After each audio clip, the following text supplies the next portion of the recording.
Today we're going to talk a little bit about how to use your solar panel. All solar panels have a performance characteristic based on the voltage and the current that they put out. It's called an IV curve. I is a symbol for current, and V is a symbol for voltage. Now, solar panels exhibit a curve that looks something like this. And this point out here is what is called open circuit voltage.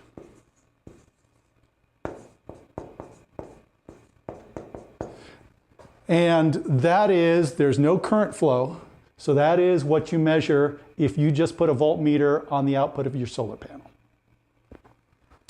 And this point here is what's called short circuit current.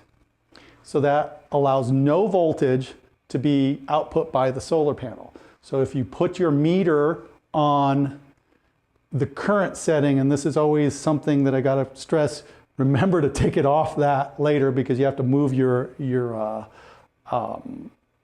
leads into different sockets on the meter. And for the most part, meters don't like to measure voltage after that. It'll blow the fuse inside. So this is short circuit current. And then there is this path along that the current stays relatively constant, and then it starts dropping as it gets to higher voltage. Power and max power point of the module is where the area, by multiplying the current or the voltage times the current, is maximized. So this is what is generally written on the back of a solar panel as the maximum power that that panel puts out. That happens to be at a relatively high voltage. When you've got a 12 volt panel, and I'm going to use that as an example here, yours are 24 volt. When you've got a 12 volt panel, this is generally 18 or so volts. And the reason for that is that all solar panels lose voltage with temperature. There's a temperature coefficient, and all solar panels lose a little bit of voltage. You have to have more voltage than the battery you're trying to charge to be able to flow current in the direction of the battery. So that's why all solar panels are slightly higher voltage than the nominal for the battery. In the case of the Racing the Sun batteries, most are 24 volt systems. The actual full charge of that battery is around 26.5 volts. So you have to have a solar panel that even at temperature exceeds 26.5 volts. And so in the case of the Racing the Sun, we're actually, VOC is like 48 volts, and this is in the 36 volt range. Now, why is that important? Well, 36 volts is a little more than you need to charge your battery. And it's losing power if you use a standard charge controller. There's two types of charge controllers. One that is PWM, which is pulse width modulated. And then there is an MPPT. Now, MPPT stands for max power point tracking. What you have on your carts, most of you, is an MPPT charge controller.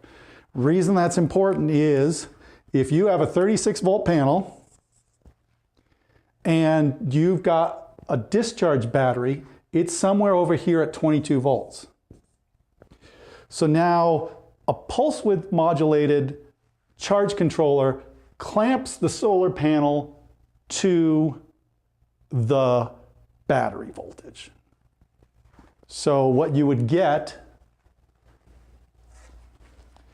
is a performance curve. So we'll go to 22 volts and we're up here. You get a little more current flow because you're up higher, but actually if you multiply the current times the voltage, you actually have less area under that curve. So the actual power here is probably around 60% of the actual rated power of the module. So what a max power point tracking charge controller allows you to do is let this module run out here at 36 volts, and it converts the voltage to something lower where the battery is. So you actually get this maximum curve and the maximum output of your solar panel. So an MPPT charge controller is supplied to you as part of the package you get for racing the sun. I always stress that everyone wants to unpack everything from their kit and start just plugging in their solar panel. Don't do that. Never plug in a solar panel directly to your battery. You will kill your battery.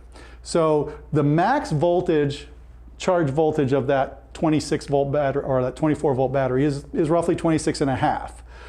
So we're sitting somewhere here. Well, it might be slightly discharged, and so you could charge it pretty quickly. You've got a fairly high power panel there, and if you leave it out in the sun, you'll get to this voltage and then you'll keep going. Nothing's stopping the solar panel from continuing to charge the battery. And as you exceed the battery voltage, you start burning off the electrolyte. And you will eventually get to this 48 volt open circuit because there's no current draw from the battery because it is fully charged. But at 48 volts, you have boiled out all the electrolyte in the battery, and the battery probably will not recover. And as soon as you take the solar panel off of it, you will have a 2 volt battery. At which point, it doesn't work.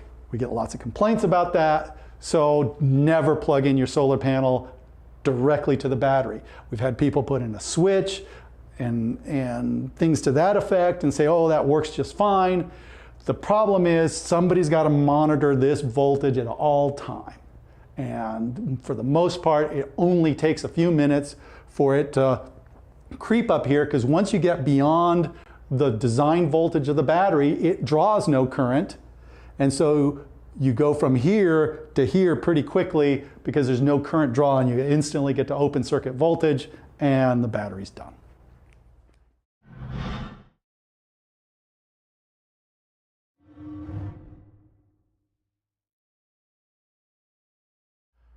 Hi, my name is Wally Stoss. I'm one of the owners here at P3 Solar. We make lightweight, portable solar panels for the outdoor enthusiast as well as the outdoor professional. We sponsor Racing the Sun because we want to educate the adults of the future on the usefulness of solar, and running their solar go-kart today gets them into the idea of renewable energy.